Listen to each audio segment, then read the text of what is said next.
Okay, good. Sorry about the confusion. Inevitable Oh, with no worries. the first, the first one. Yeah, no worries. Hi, y'all. Welcome back. Hey, yay.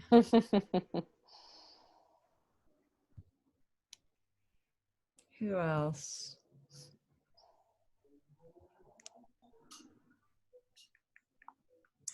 Waiting on Katie and Yeah, I hear Stacy perfect. and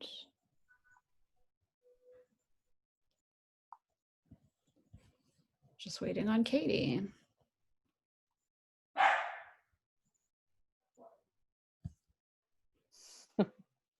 Sorry about the mess up, you guys. It's okay. Just had to pass along the message because everyone's like, "Where is everybody going?" I was like, "I don't know." Yeah.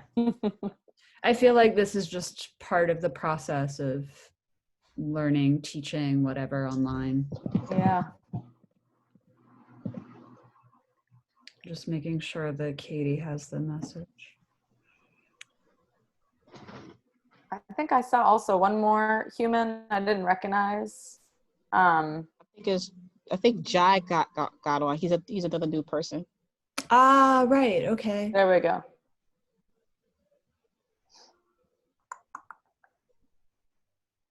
Let me make sure Jai. Oh, we have Jai's email. Hold on. Yeah. No, he just sent something. Did you guys write it down yesterday? Oh, here's Katie. Yay.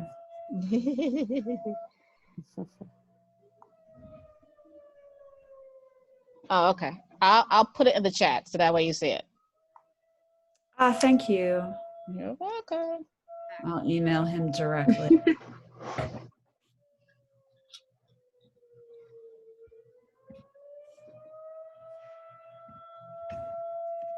You should get it. Yep.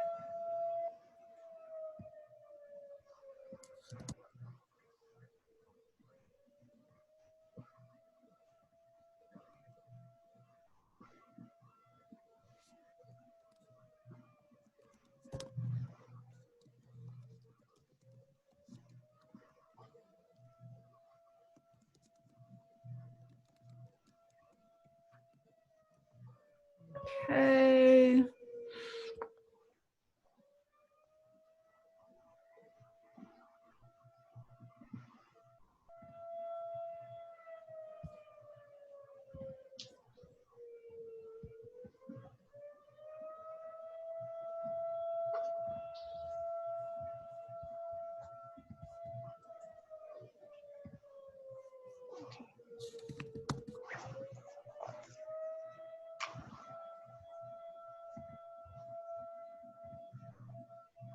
Okay. Fingers crossed he'll join soon. I just emailed him. Okay, great. All right, should I get started? Yeah, I'm gonna go ahead and jump back out and leave the video Yep. running, but I'm still here. So if you have a problem, just send me a message and I'll get right back Cool. to you. Okay? And if that last person joins, am I able to let them in? Oh, that's a good question. I'm just gonna turn off my screen and sit here, and whenever he comes back, I'll let him in. I don't know if Sounds great. Yeah, let me see.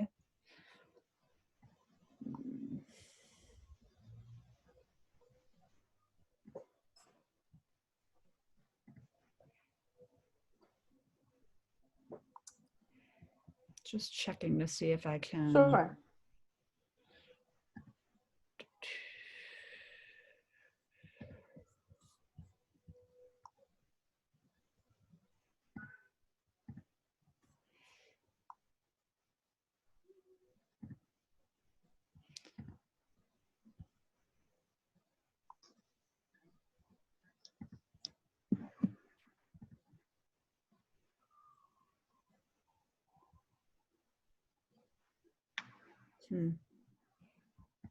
Okay, just go ahead.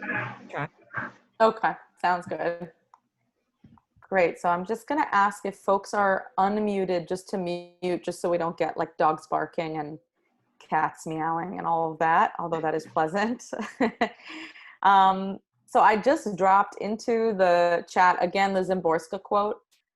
I'll try to, because we lost a little bit of time, I'm just going to try to reorient whoever is watching the video later, that we are looking at basically embracing the ordinary, falling in love with the ordinary, and using the ordinary as a portal into the mystical or the spiritual or whatever you want to use as a word for what's on the other side of what's here. And so usually the idea is that when we're writing, you know, I think I bought into this myth for maybe a decade of writing that I had to kind of be on a mountain talking down to people who were in the valley. And, you know, there's lots of things that make us believe that that's what the poet's job is. But the poets we're going to look at today are more so invested in being shoulder to shoulder with other people who are alive and sharing their experience shoulder to shoulder, not from being higher or in other cases lower than them. So what I love about Zimborska, and if you've read any of Zimborska's work, is that she is really matter of fact. And in fact, she won the Nobel Prize, and not a lot of people know about her. But her language, she's a Polish woman. Her language is very colloquial, accessible. I feel like, you know, a 10-year-old could read her work as well as an 80-year-old, and they could have a conversation based on the exact same content. Like, it wouldn't be an imaginary conversation. And for me as a writer, there's something really like juicy and exciting about the idea of connecting and connecting over ordinary moments or ordinary language, as opposed to what is sometimes prioritized or privileged, which is that you need to be a prophet, or you need to be a saint, or you need to be in academia, or you need to be in whatever place in order to have something valuable to say to another human being. And we know that that is trash. That is not true. So it's about how do we as poets then use technical things, use our craft in order to better access that human connected pipeline. So there are a few things when I'm thinking about like takeaway, you know, we have this time together. What are some of the takeaways that I hope that you get from this? I'm going to throw out a couple phrases or a couple words that I use in my teachings, and then we're going to weave those in when we look at the poets that I'm bringing today. So some of those, and if I've, you know, if you've been learning with me in the past, you know that I'm really big on this idea of sensuous versus conceptual writing. So if anyone wants to take notes, just put that in the side in the chat for folks. Sensuous versus conceptual writing. And sensuous really is referring to of the senses, right? What I touch, what I hear, what I taste, what I smell, kind of being of this earth. And then conceptual is more ideas, right? When I say the word injustice, or I say the word hatred, or I say the word love, or I say the word time, you don't really taste, see, or hear anything. You more so just have a vague idea of, oh yeah, injustice. There's no image there, right? I could give you an image and we would both see that image at the exact same time, right? I could say that, you know, my first love spelled her name awkward and had dirty brown hair and always had food in her teeth. And those are images, right, that you then carry with you. But if I just say my first love, you have no grounding for that. So conceptual versus sensuous, it seems really simple, but it's actually the building block of every single poem, movie, story, whatever that you encounter. How much of this is ethereal, up in the air, and how much of this is really rootsy and connected to my body? It's also a body-mind split, right? The conceptual of first love is an idea, whereas the sensuous of first love is food in the teeth, messy brown hair, right? These things that you can see and feel. So I talked about this before with some of y'all, and I bring it up because every time I sit down to write, I'm understanding or being in touch with the fact that my poem is maybe lacking or overwhelmed in one of those regards. Maybe I'm really in my head and I'm creating a lot of concepts, or maybe I'm doing a lot with the body and there isn't enough concept there to propel the poem forward. Does that check out as like a process that maybe you do as well, of like balancing those two? Is there anyone for whom that's like a new concept? Just kind of like wiggle your fingers if that feels new. Okay, great. Can you say, Makaro, just what feels new about that? Because that's useful. And you'll just have to unmute. For me, I'm not a visual thinker or I don't have a visual imagination. And so I think a lot of times I do think it's not what people, I don't always help people see things. I don't, in my brain, I don't work that way. So I'm glad that you're bringing it up. Can you say what is natural for you? If it's not natural to create images, what is natural for you as a poem maker? Rhythm and emotion. Rhythm and emotion. And by rhythm, do you mean kind of the music of the way it sounds tumbling out the poem? Yeah. And by emotion, can you clarify that? That the words themselves have emotion attached to them. Okay, great. So yeah, what I always say is that when we're looking at the senses and imagery versus concepts, ideas, when we're looking at that, we're not saying good dog, bad dog. One of these is good, one of these is bad. We're saying like dog, like this is a dog, this is a dog. And what are their qualities? And when is one useful and one is not useful? So I don't want you to take away from this, oh, I don't see things. I don't describe things imagistically. What you're taking away from it is, oh, I usually use a hammer. I would like to use a wrench. Sometimes a hammer can't do what a wrench can do, right? You can imagine trying to unscrew a screw with a hammer. It's a little bit clumsy and a little bit insane, you know? I use that word knowingly. So I want all of us to kind of just check in with yourself and be like, which one do I lean toward? So I tend to lean towards heavy imagistic. I'm a visual speaker. Even right now, I've used like 3 metaphors just in the way I speak. It's very natural. Prison for me would be, feeling like I couldn't speak with images. That would be horrible. So then I have to kind of ask myself, Shira, how do you support concept? How do you work with music? How do you work with sonic in your poems as opposed to just the visual, right? So that comes in to this idea of, and I'll put it in the chat again, what percentage am I going for in this poem? It's not in all my poetry. It's just in this poem that I'm working on today, to sort of be a little mathy about it. Like, do I want it to be 50-50, that I have mostly, that I have the same amount of images as I do concept? Or as we'll look at some of the poems today, we can look and say, how much do we think what percentage is image here, is senses?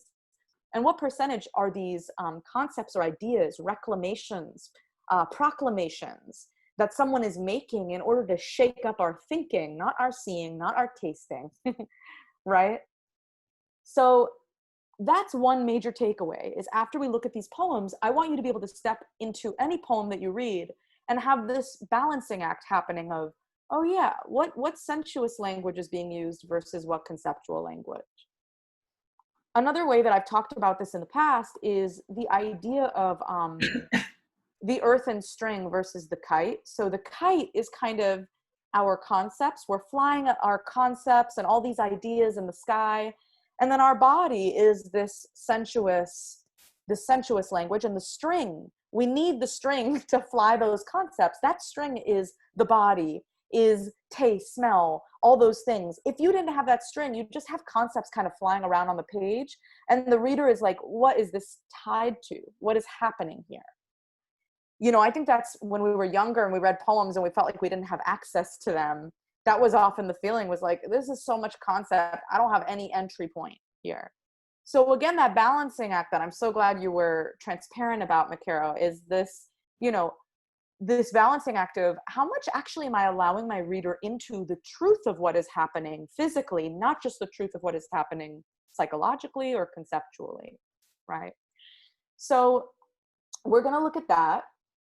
the other thing that I want to be a takeaway is really this concept of, it sounds very simple, but it's actually like foundational, as the simple often is. Just word choice. What is the word choice that this poet is using? You can think about like a house and being like, yeah, many houses are beautiful for different reasons, but they all have like material. They all have like brick or wood or whatever. And that choice, using those things, the building blocks, are what actually make a tense and real structure. So for word choice, we're going to talk about these terms: breadcrumbs, weightlifter words, and inventing language, like invented compounds. So we'll go back and say, what is a breadcrumb, Shira? You know, what is a weightlifter word? What the hell are you talking about? And what is invention of compounds, right? But these are ways that poets throughout history, throughout time, and in this contemporary moment, they're not just naturally talented. Some of them have real tools, right, that they're using to make the house more inventive, interesting, delicious, whatever it is. So we'll start with this poem, and I'll put it into the chat. It's called What the Living Do, and perhaps you read it. It's by Marie Howe. Give me a nod if you have read this poem, Marie Howe. And you can click on it. It's in the chat.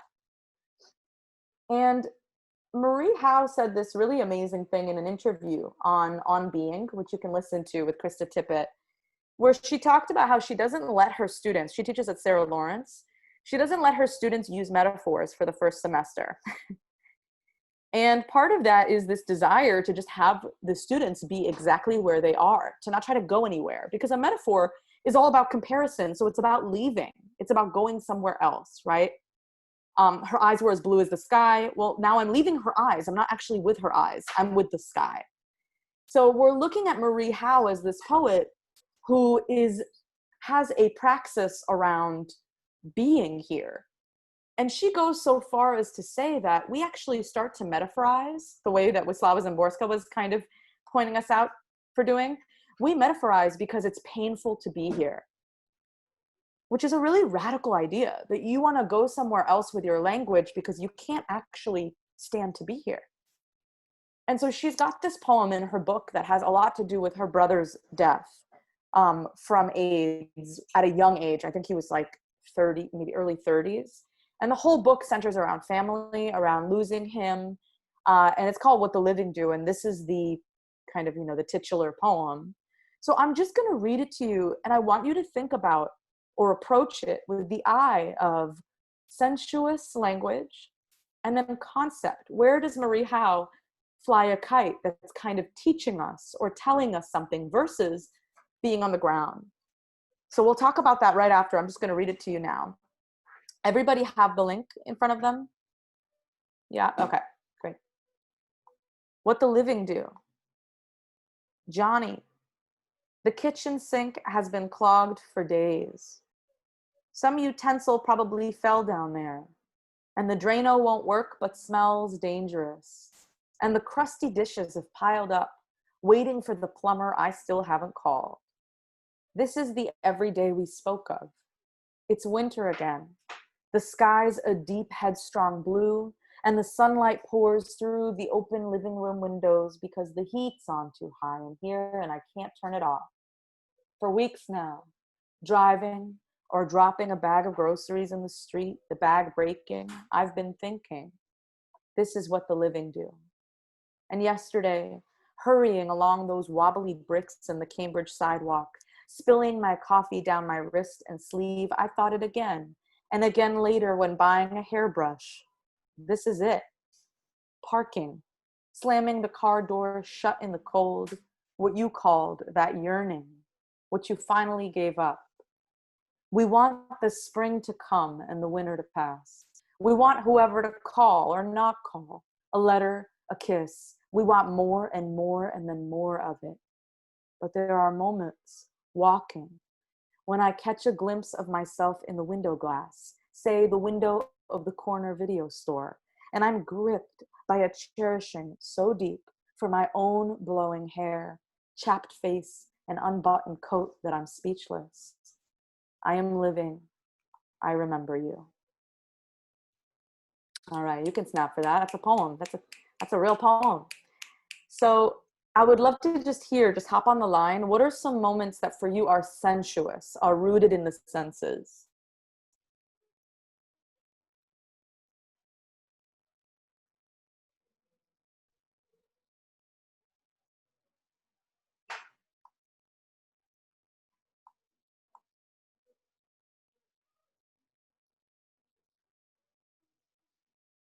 The way you can also think about that is image. Where do you have an image that strikes you?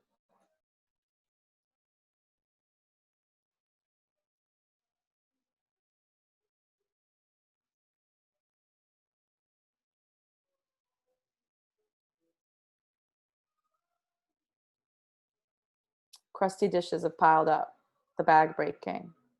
Yeah.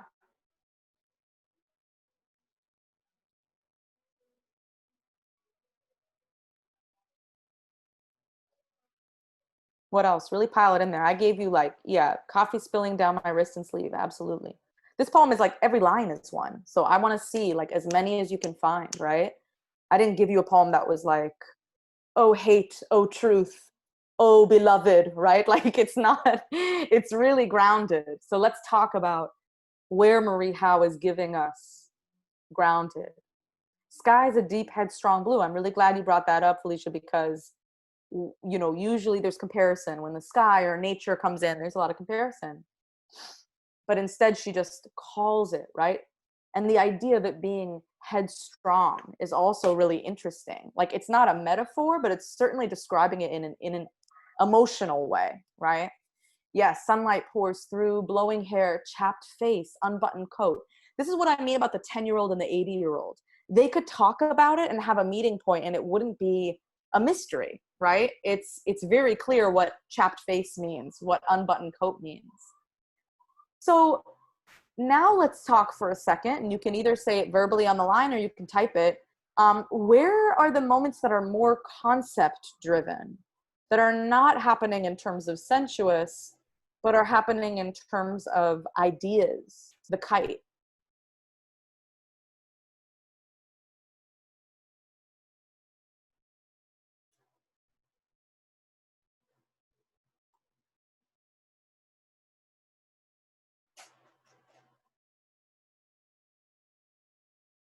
You can also think of this of where you don't see an image.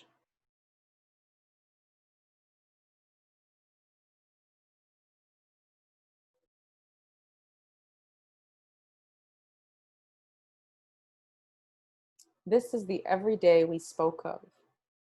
You know that it's not an image because we don't see anything there, right? But the rest of the poem has supported. We know what the this is. We have the dishes. We have all these other things. This is the everyday we spoke of. Great, Katie. What's another one that's concept, not image?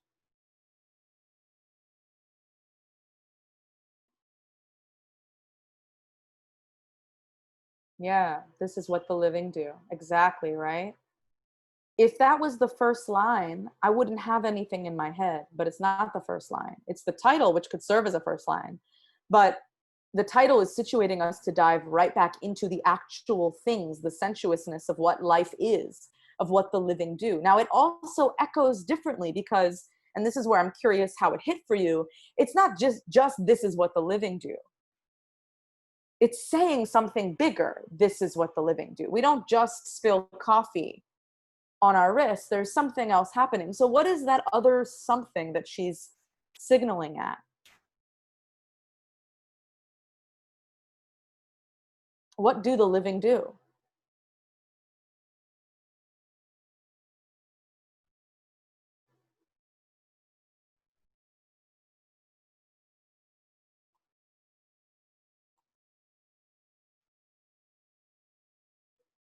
Live, lol. So what do the living do? Live. So there's the question, right? There's everyday things, there's live. What about in the context of what she is unfurling for us in this poem? What do the living do in this poem, in this context? experience constant cognitive dissonance. Can you hop on the line and just say what you mean more about that? Because that's a big idea. Yeah, I think just being kind of exhausted with like life's mundanities, like trying to park or like helping someone calls, and then being kind of swept up in those moments of like gratitude or clarity, or like, oh, this is awful and boring and ugly, and this is also beautiful, and I appreciate this more because I've lost someone, kind of thing. Yeah. So totally, Katie. So what like Felicia was pointing to with live, it's almost like the poem, this poem is a coin. And on one side of the coin is what Felicia said, which is live, right? We have to live. We have to pay our bills and do all these things that are happening in the poem, like spilling coffee and shutting the door and all that. But what's on the other side of that coin for this poet, for this speaker, is loss. There is no separating the coin, the metal. One side is living and one side is losing, right? And so even that last line, I am living, I remember you, I also sense some cognitive dissonance there, but also some wholeness, some joy, or some healing in that. This is what I'm doing, right? You're not around. I am living, not I am alive, I am living, right? Live, LOL. And then I remember you. This is my role. Katie, you just used a word that is really important, which is mundane, right? There's all this mundanity. And this is what I want this whole lecture to be invested in, is what is mundanity? What do we actually think mundanity is? And in our poems, in our work, is the mundane actually a doorway? As opposed to just being like a boring old door, is it a doorway that we move through?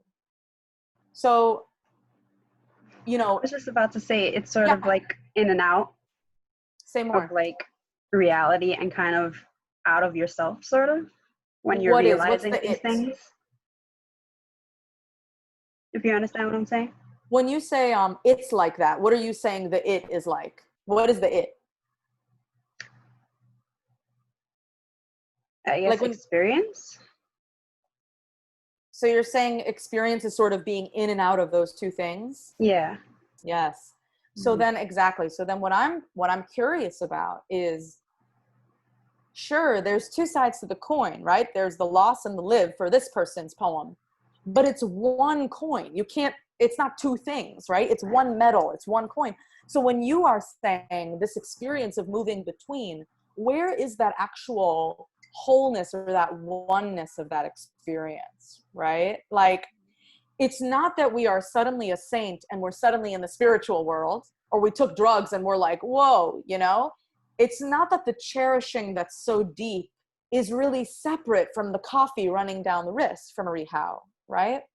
So that's where I kind of want to push on what you're saying, Felicia, and say, is it a trick of the mind to say that they're separate, that we move between them and suddenly we're spiritual and suddenly we're boring as fuck, and then we're spiritual again and then we're boring as fuck, right? And I want to highlight that through actually the word mundane. So the word mundane in the 1850s, and I'll put this down here, it has a sense of dull or uninteresting. That really showed up in the 1850s. That's not too long ago. But before that, in the 12th century, all it meant, it didn't have dull or uninteresting attached to it. It had of this world. Worldly, earthly, secular, pure, clean, noble, generous, or my personal favorite, which is belonging to the world. So even this new definition sitting on top of it that says, ugh, belonging to the world, boring, you know, that's new. So what we're doing right now, you know, the five of us, is we're returning to the 12th century.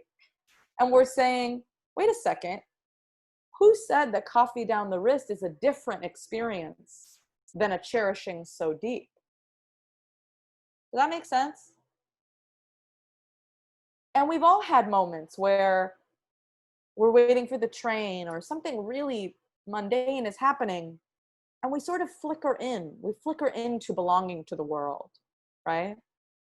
When I read this Marie Howe poem, I think so much about belonging to her life,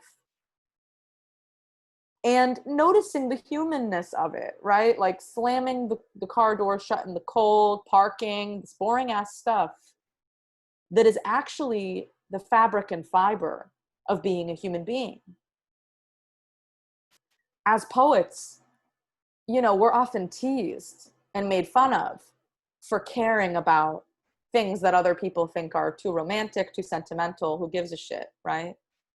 So some of the poems we're going to look at right now, we're looking at her brother's death. That's a pretty big topic to enter and look at carefully. And it's not even really her brother's death. It's her life as the other side of the coin of the missing parts of the poem we don't even have, which is what happened to her brother, right? We just have Johnny in this epistolary letter form.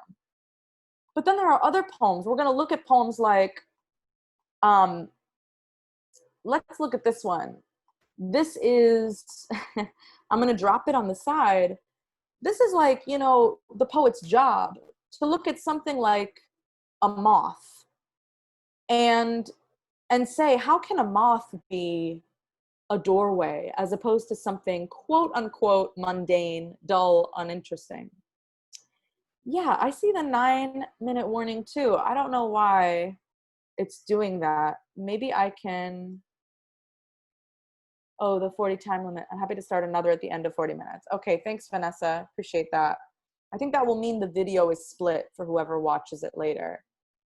So for a very large moth in this remaining time of 8 minutes right now, let's have someone read this out. Katie, can I just arbitrarily tag you to read this poem by Craig Arnold?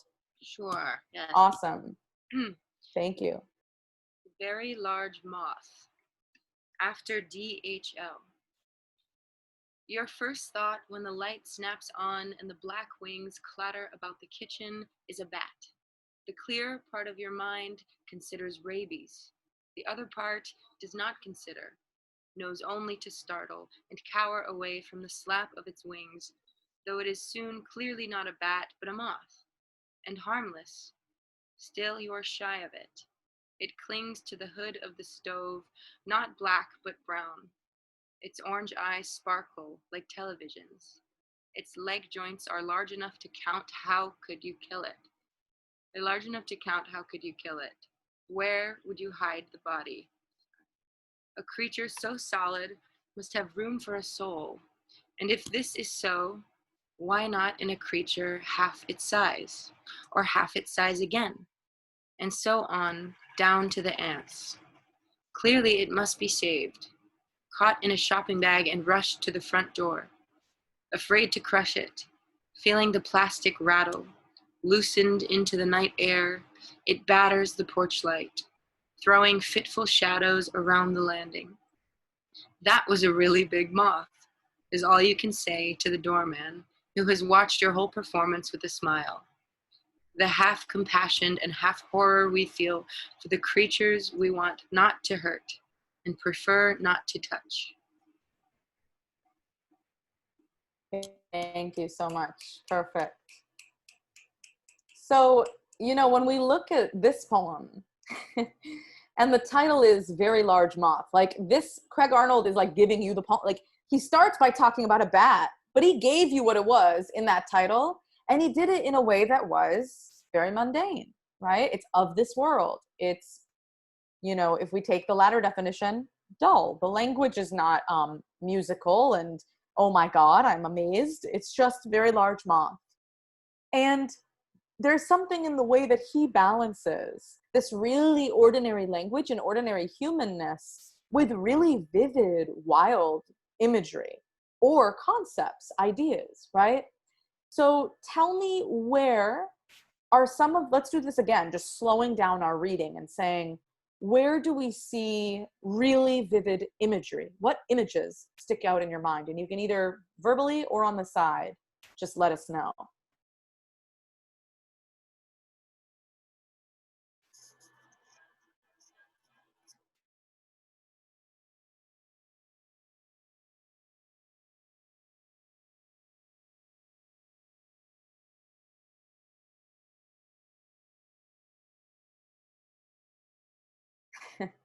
cower from the slap of its wings. Slap is so audacious. It's so sonic, right? And we've been near flying things. We've cowered, slap. Those words are doing so much. What we would call weightlifter words are the words in that sentence that are lifting the whole sentence up. Cower, slap, right? Those are doing so much in that sentence. Caught in a shopping bag and rushed to the front door. Absolutely. And in that shopping bag, we have the plastic rattle, right? There's a lot of sound in this. I notice not a lot of poets use sound. We use image, we even use taste and smell, but this poem is like filled with sound.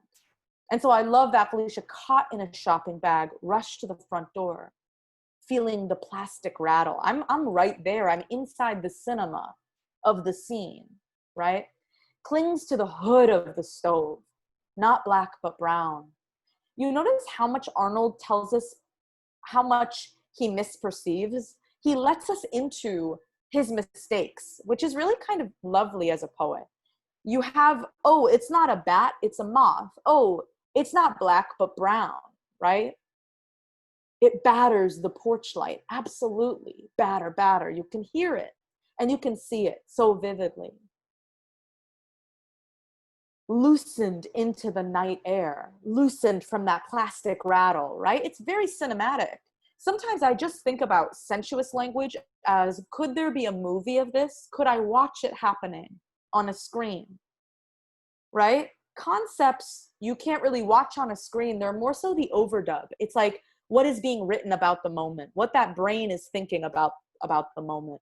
So let's shift in the last 3 minutes of this segment into, where do you see concept? Where do you see overdub? Where do you see an idea come up?